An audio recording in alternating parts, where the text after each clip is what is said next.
It's so good to meet you. Thank you so much for taking a minute out for the show today. I appreciate it. Thank you for having me. You bet. Thank you. So, up front, we've kind of talked about who you are and your book and what's going on. So, give me kind of an abstract. Give me kind of the inverted pyramid. So, I am the person that has survived so many different things that people will think that I'm lying or exaggerating.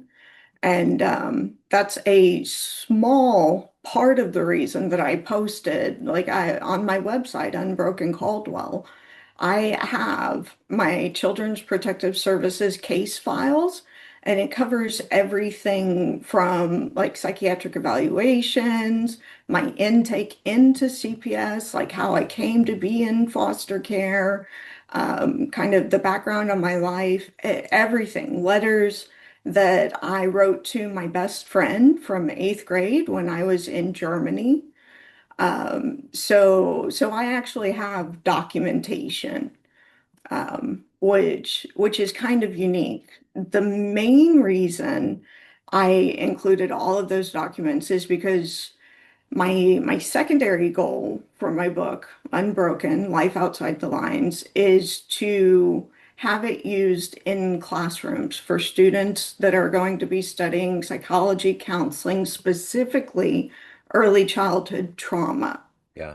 So, and I've reached out to several of the more prominent professors in the field, and I've sent them my book and the companion text, which is just a compilation of the documents I have online. And I've asked them, will you review this? Do you think it would be helpful in the classroom? And I didn't think of this on my own. I sent my manuscript to my psychiatrist, and she asked if her intern could read it. And then the intern gave me feedback saying that, hey, look, this really helped me get a better understanding of childhood trauma. And it even helped her choose her career field. So getting that feedback, I was like, oh, okay, Yeah. maybe it can be used in, academia, as social workers, things like that. But first and foremost, the book is for people who are struggling or who have struggled. Sure. And it's dark.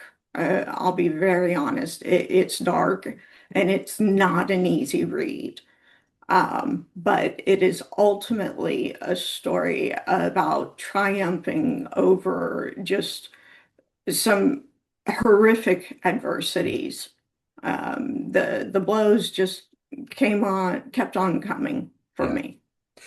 So, let's begin our journey into your story by asking you this. 5 years ago, this pandemic changed so much for all of us, did so much to us. How did you get through that era, and how has it influenced the way that you live life today? Sure. So I'm actually medically disabled. I have rheumatoid arthritis. It really developed when I was 35. I'm 46 now, and that severely limits my ability to do things that other people don't think about. Going to the grocery store, pushing the cart, unloading the groceries, things like that. I'm in pain every day of my life. The only question, it's not if there's going to be pain, it's how bad is the pain going to be today. So for me, the pandemic didn't really change a lot Yeah. because I was already in my home a lot, staying home. Now, my husband and I did go to Mexico twice. We went to Cancun. We were like, screw it. Yeah. We're going. We're Yeah. risking it. Yeah. Our sanity depended on it, Yeah. so we did. But I'm not answering your question. You What was the did. second? No, Okay. you did. Yeah, just kind of how you got through it and how it affects the way that you do things today. Well, it was also the beginning of when I started going through my CPS case documents. I've had this giant box with these two huge stacks of paper. So I was a ward of the state until I was 18. And when I was 20, I asked them to send me my files. I wanted to know what they had written about me. Yeah. And they did. And this giant box arrived, and I tried to go through it, and I couldn't. It was overwhelming. Yeah. And I shoved it under the couch. And like every 5 to 7 years, I would pull it out and try to go through it. And I wasn't ready. I couldn't face it. Yeah. And around the start of the pandemic is when I started going through it. And it was brutal.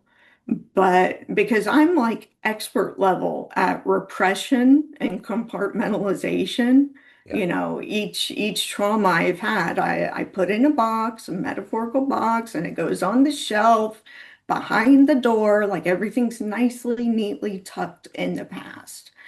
And reading those documents brought everything back. And I went through horrific abuse at the hand of the foster parent that I lived with. It was emotional abuse, not physical or sexual. It was emotional. And anyone who says emotional abuse isn't abuse, it is flat out wrong. Yeah. Because my schizophrenic, physically abusive mother, I've never had a nightmare about her. The foster parent, whom I refer to as the bitch from hell, and that's what I call her in my book, TBFH, the bitch from hell. Yeah. I've had nightmares as recently as a year ago, Wow. and I wake up crying. So I started going through these documents, and I was so angry about what she had done to me that I wanted there to be consequences to it. Yeah. Two things, consequences, and to make sure that she never had another foster child. And I felt guilty for waiting as long as I did because she might have had foster children. Yeah. Uh, and that kind of hit me, and I was like, oh, F. Um, so I reached out to lawyers, I reached out to the state, and everybody said there's nothing you can do. And periodically over my life, whenever I would tell anybody about my past, which was very, very rare, I went to 13 schools by the time I graduated high school. No. So I got very good at meeting people and being friendly and conversational and always keeping the conversation about them, Yeah. never me. So the few times that I did open up, I would always hear, you should write a book. So I heard that over the course of my life. You should write a book. You should write a book. You should write a book. And I was never in the headspace to do it. Yeah. And so after starting to go through these documents, that's when I said, okay, this is the only recourse that I have. And I decided that I would tell my story. So. So that had to be a big deal to get to that point where you wanted to put your story out. How hard was it? How long did it take to actually get through the story? 4 years, and it was hell. Yeah. It was absolute hell. I'm on the other side of it. Yeah. There may or may not be a book two. Book two won't be as bad, but the hits kept on coming. My book, Unbroken, Life Outside the Lines, it's from early childhood to early 20s. And it was brutal writing it because all that repression, Yeah. all those compartmentalized boxes, I had to take them out and open them up and look at them, feel them, relive them. And from what I've read, the brain can't really tell the difference between going through something like actually live and remembering it, that it creates the same chemical process. The reliving of it creates the same process. So the fear, the trauma, all of it comes back up. And I wonder if I had to start all over, I don't know for sure that I would do it.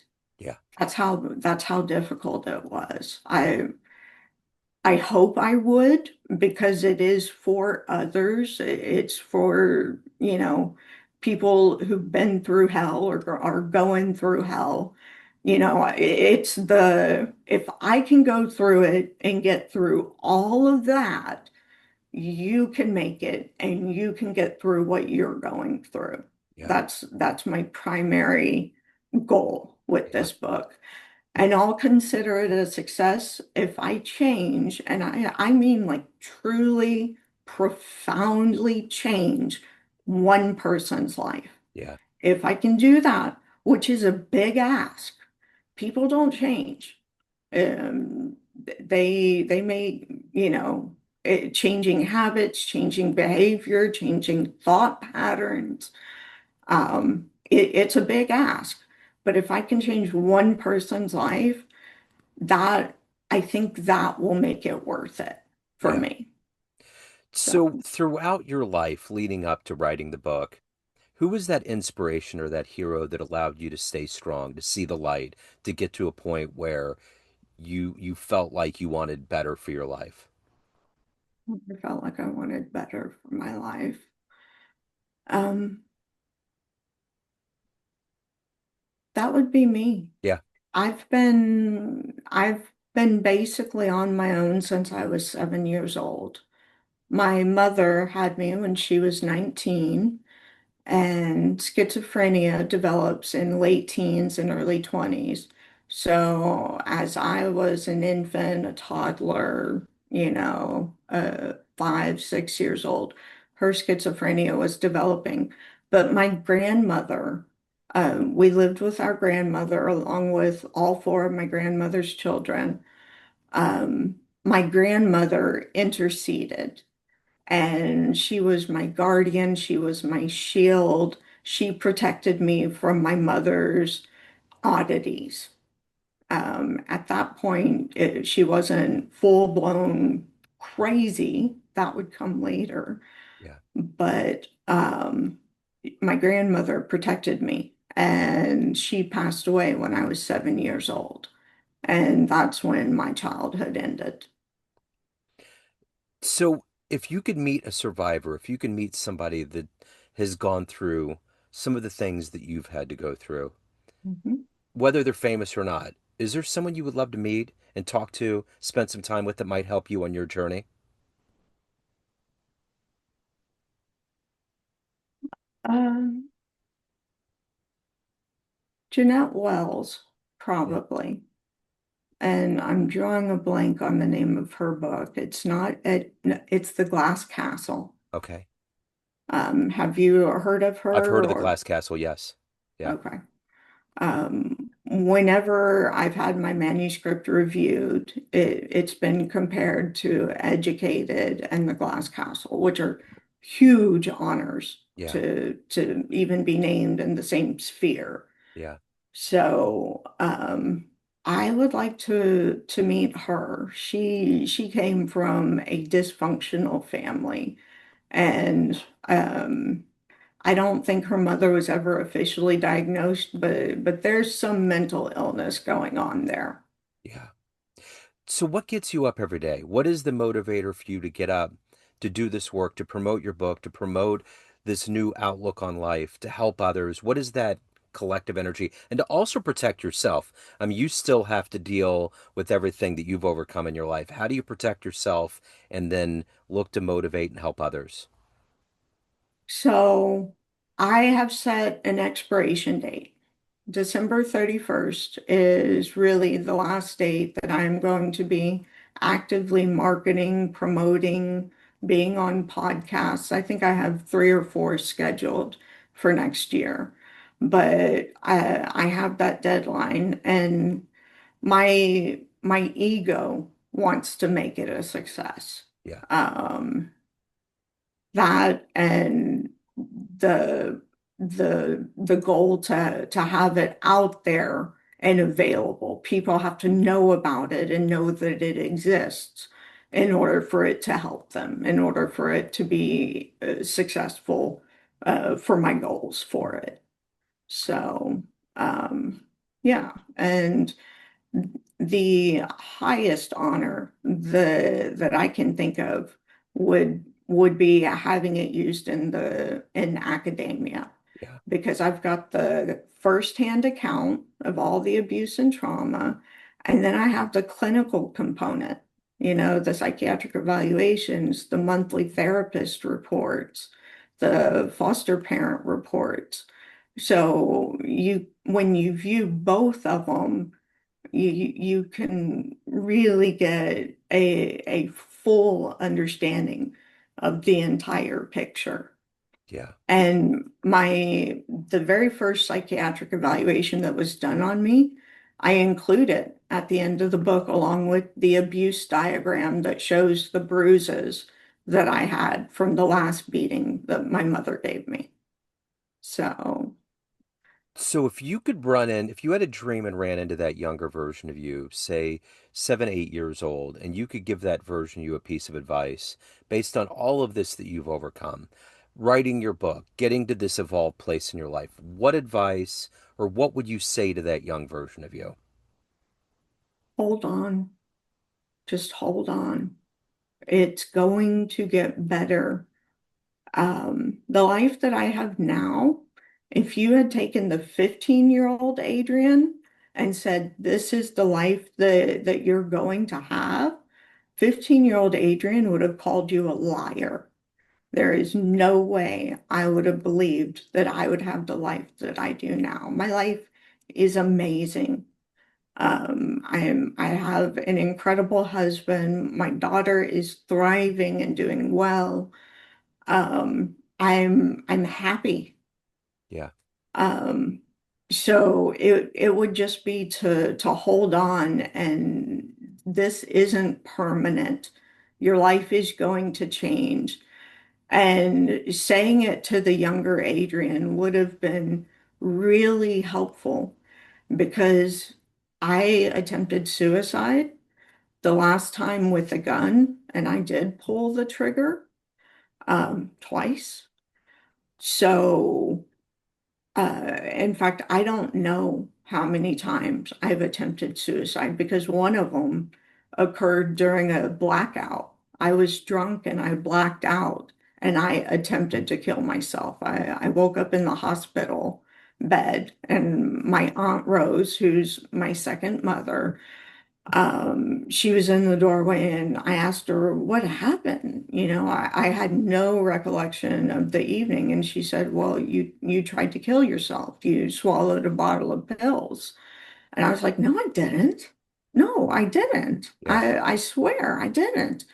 And they had the toxicology report, and I still didn't believe it. And it wasn't until I got in my car, and most people don't know this, but the body fights to keep you alive, Hmm. even when you don't want to, and it'll regurgitate pills. Um, and that's exactly what happened. I saw residue on my car, and I Wow. was like, "Oh my God, I did." That's how desperate I was to end the pain and the hurt. And if I could go to the 7, 8, 9 year old and say, just hold on, it's going to get so much better. Yeah. Um, that would have changed my entire early 20s. So was there anything in you growing up, any time period at all where you had a dream of what you wanted to be when you grew up? Like, being a singer or a profession or anything like that. Was there any room with what was going on for you to dream about your future? Well, I wanted to be a teacher originally, Okay. and everybody said, no, don't do that. They don't make any money, go into business. Yeah. You're smart enough, go into business. And so I tried doing that. Um, but I was so busy just trying to survive my day to day that I didn't have time to think about the future. I was just trying to get by, Yeah. really. Yeah. So of everything that you've done and evolved to at this point in your life with the book and your family and everything being drastically different? What are you ultimately the proudest of? Ah, my daughter, Yeah, my daughter. In my second psychiatric evaluation, they quote me as saying that I am terrified of having children because I'm afraid that I'll do to them what my mother did to me. yeah, Right? And that's a quote from me when they did the psych eval. I think I was 14 years old. yeah, And having her, I have an attachment disorder. I don't bond with people the way other people do yeah, because of all the abandonment in my life, all the trauma. And she was born August 7th.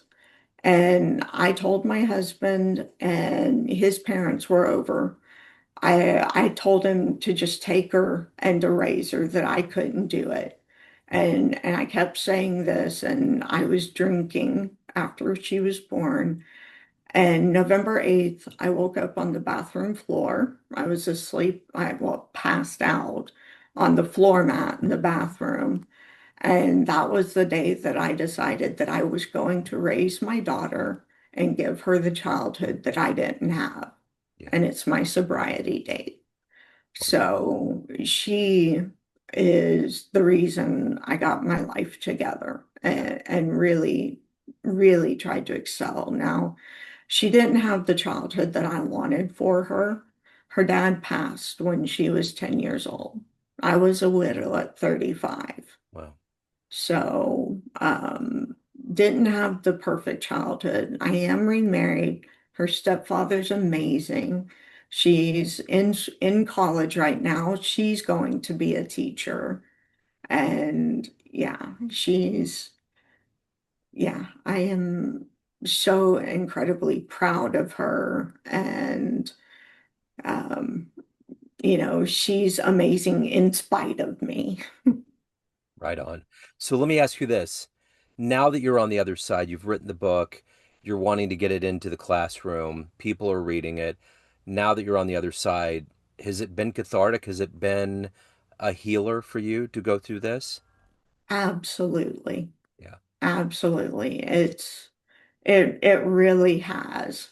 And I didn't know any of that was going to happen when I was writing it. I didn't know how hard it was going to be. I didn't know that it would take me to a better place. I've done therapy, talk therapy, cognitive behavioral therapy. I've done that in the past. I've taken it as far as I can.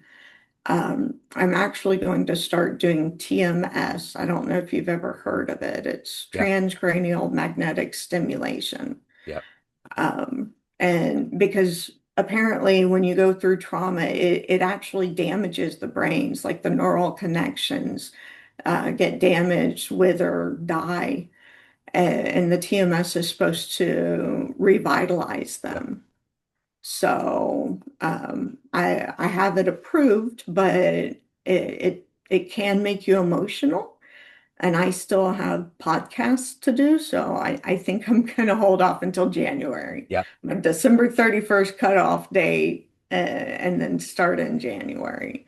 But I am in a better place. yeah. I am in a much better place. And I didn't know that I needed it. Sure. I think that's the interesting thing about the world of like therapy and healing is that there's people that may not know until they talk to others that they went through things that were traumatic or that there was trauma, you know? I mean, Yes. I think there's extreme examples of it, but I think there's other more emotional levels that people don't just they don't register until they talk to a therapist or talk to someone else and they're like, "Huh, maybe that wasn't okay." You know? Absolutely. It happened to me when I was writing the book. Yeah. Looking at things from a different perspective that I had never considered before. Yeah. And I was like, oh my gosh, yes, that makes so much sense. Yeah. So Yeah. yeah, absolutely. So at the end of the day, everyone has a perception of you, your family, your friends, everyone that gets your book, everyone that knows you, but you run the show. What's your perception of you today? Who do you think you are? Mm. So My family calls me Tinkerbell.